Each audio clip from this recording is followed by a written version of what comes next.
Baik, yang tampil pada slide yang ini adalah Candi Jolotundo. Candi Jolotundo ini adalah merupakan petirtaan. Ya, jadi kolam untuk melakukan pensucian, untuk mandi, untuk bersuci yang dibangun pada masa Kerajaan Kediri.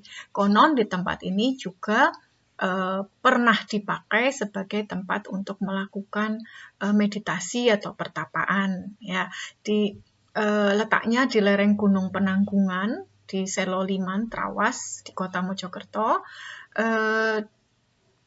Menurut beberapa sumber, dulu di tempat ini terdapat banyak bangunan, tetapi sekarang hanya tersisa satu saja. Di zaman Majapahit ini banyak sekali ditemukan peninggalan-peninggalan berupa petirtaan. Petirtaan itu berbeda dengan pemandian biasa. Kalau petirtaan itu yang diyakini airnya adalah air amerta atau air kehidupan. Nah, ini erat hubungannya dengan mitos atau mitologi yang ada di agama Hindu. Jadi ada satu keyakinan atau kepercayaan yang berkembang di masyarakat bahwa siapapun yang mandi atau minum air amerta akan mendapatkan banyak khasiat, diantaranya kesehatan, kesuksesan, dan lain-lain. Nah, ini kalau dilihat secara empiris ya, tempat-tempat yang dijadikan petirtaan ini adalah biasanya tempat yang tenang, sehingga di tempat-tempat yang semacam ini apalagi ditambah elemen air gitu ya, suasana ketenangan batin ini akan lebih mudah dicapai gitu ya. Di dalam konsep air amerta itu sendiri sebenarnya juga terkandung konsep tentang keberlanjutan kalau kita mau memperdalam atau menelisik lebih jauh ya. Jadi selain Jolotundo ini juga ada beberapa pemandian yang lain gitu ya. Ini kalau kita mau belajar tentang konsep sustainability atau konsep keberlanjutan yang sekarang kalau di ilmu barat itu atau di isu arsitektur dan lingkungan yang sekarang sedang digaungkan itu ada dalam SDGs. Nah, sebenarnya kalau kita mau belajar tentang konsep air amerta, konsep keterhubungan atau konsep dasar filosofis antara pohon, manusia, dan air ini di dalamnya ada konsep sustainability atau keberlanjutan. Ditambah lagi nanti ada hubungannya dengan penghormatan terhadap leluhur. Ya, jadi keberlanjutan itu sifatnya bukan hanya secara horizontal, tapi yang penting juga vertikal. Nah, konsep semacam ini yang ada di dalam filosofi dasar arsitektur dan ruang di arsitektur Nusantara. Di ilmu barat belum sampai ke sana. Ini nanti akan dijelaskan lagi pada mata kuliah arsitektur Nusantara, insya Allah seperti itu, atau di mata kuliah yang lain gitu ya. Nah, kemudian untuk tatanan ruang kompleks percandian di era Majapahit, ini yang paling besar yang masih bisa kita lihat sampai sekarang itu adalah di Candi Penataran di Blitar. Ya, ini ada beberapa artefak dan bangunan yang masih ada di sana gitu ya. Susunannya linier. Ya, ini agak berbeda dengan atau tatanan spasial candi-candi zaman Mataram. Nih kalau kita lihat layoutnya seperti ini kira-kira sketsanya ya. Jadi ini masuknya dari arah depan sini. Ini ada patung arca Dwarapala, ya arca besar raksasa yang bawa pentung itu, bawa tongkat pemukul gitu ya di bagian depan kanan kiri.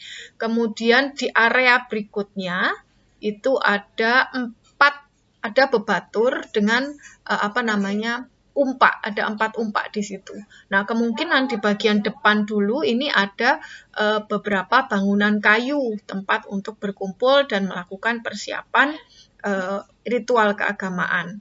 Kemudian di belakangnya ada Sengkalan atau Candi Sengkalan. Sengkalan itu artinya angka tahun. Condro Sengkolo itu artinya angka tahun. Jadi di candi ini terdapat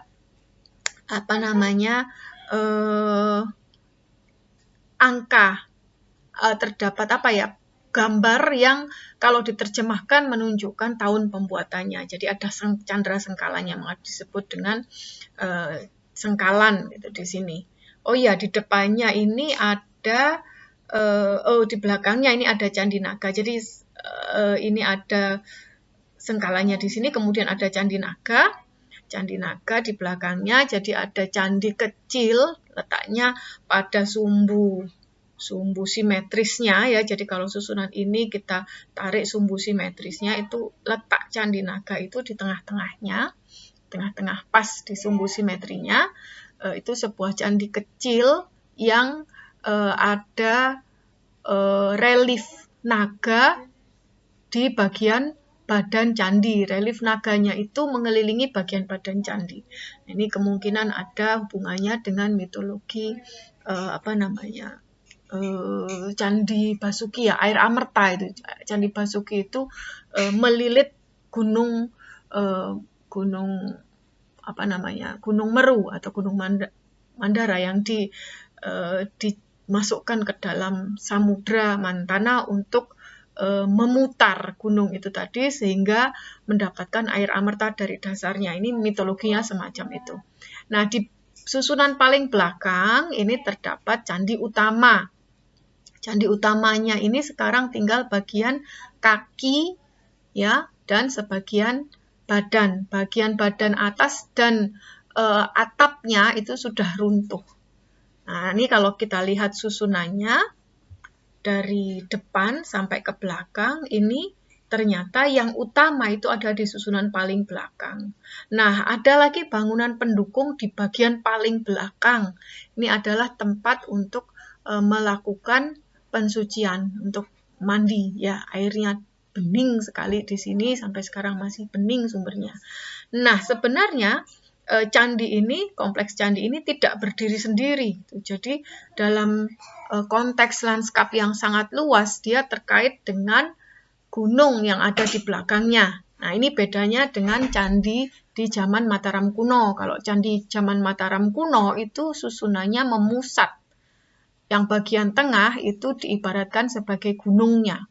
Nah, kalau yang di Candi Penataran ini, gunung menjadi bagian dari susunan ruang kompleks percandian. Jadi gunung itu ada di bagian paling ujung, bagian paling belakang. Sehingga ketika melakukan ritual pemujaan secara otomatis, pelaku ritual itu akan menghadap ke arah gunung ya. Jadi gunung itu sebagai simbol dari kesucian. Ya, sebagai simbol dari kesucian. Jadi kiblatnya itu gunung. Nah, ini bedanya dengan candi-candi yang di Jawa Tengah untuk susunan ruangnya atau untuk komposisi ruangnya. Nah, di sini kita juga bisa melihat bagaimana konsep hierarki itu diimplementasikan atau diwujudkan pada susunan ruang gitu ya. Ada susunan ruang. Ini ada bagian depan, ruangan yang paling profan, kemudian terus menuju ke yang paling sakral di bagian belakang, dan yang di pemandian ini sifatnya privat tapi tidak sakral ya. Yang paling sakral dan privat itu, privat dalam tanda petik, itu adalah pada candi utama ini. Candi utama, kalau kita lihat secara 3-dimensional, candi utama itu yang ukurannya selain dia ada di bagian akhir atau bagian belakang susunan, dia juga paling tinggi dan paling besar. Nah, kalau kita naik sampai ke bagian bebatur yang atas dan menghadap ke arah Gunung Kelut ya, kalau di Blitar ini karena letaknya di Blitar itu, maka kita akan bisa langsung melihat perwujudan Gunung Kelut itu, dan suasananya berbeda sekali ketika kita berada di bawah dengan ketika berada di bagian atas. Jadi suasana yang di paling atas itu sangat mendukung ritual atau upaya untuk melakukan meditasi atau pemujaan berhubungan dengan kehusyukan itu tadi ya. Jadi, kalau di atas ini lebih dalam tanda petik lebih tenang, lebih sunyi keadaannya, dan lebih secara emosional ketika menghadap ke gunung itu ada emosi tertentu yang dibangkitkan gitu ya. Ini perlu ada experiencing mungkin untuk bisa datang ke sana. Nah, gitu ya. Ini juga ada transisi-transisinya. Arca yang bagian depan ini adalah transisi penanda peralihan ruang dari yang sifatnya sangat publik di bagian depan bagian luar kompleks candi menuju ke percandian. Ini yang bagian depan ini tepat untuk melakukan kegiatan persiapan, jadi sifatnya semi sakral gitu ya. Makin ke belakang menjadi semakin tinggi tingkat kesakralannya. Dan ornamen-ornamen yang ada di sini semuanya menjadi semacam anchor atau reminder untuk mengingatkan, untuk menuju pada satu titik kehusyukan, satu titik yang dituju pada saat upacara ritual ini, yaitu Tuhan yang Maha Pencipta atau Tuhan yang Maha Kuasa. Ini bentukan candinya, ini candi angka tahun ya, kalau secara tipologis masih mirip dengan candi yang ada di era Mataram kuno. Bagian kakinya seperti ini, bahannya juga masih menggunakan batu andesit, hanya mungkin yang berbeda adalah pada bagian susunan atapnya ini ya. Jadi lebih utuh, lebih wungkul gitu ya kalau bahasa Jawanya. Bagian atasnya ini ada kemuncak atau mustoko yang langgamnya juga berbeda dengan langgam yang ada di candi-candi zaman Mataram kuno.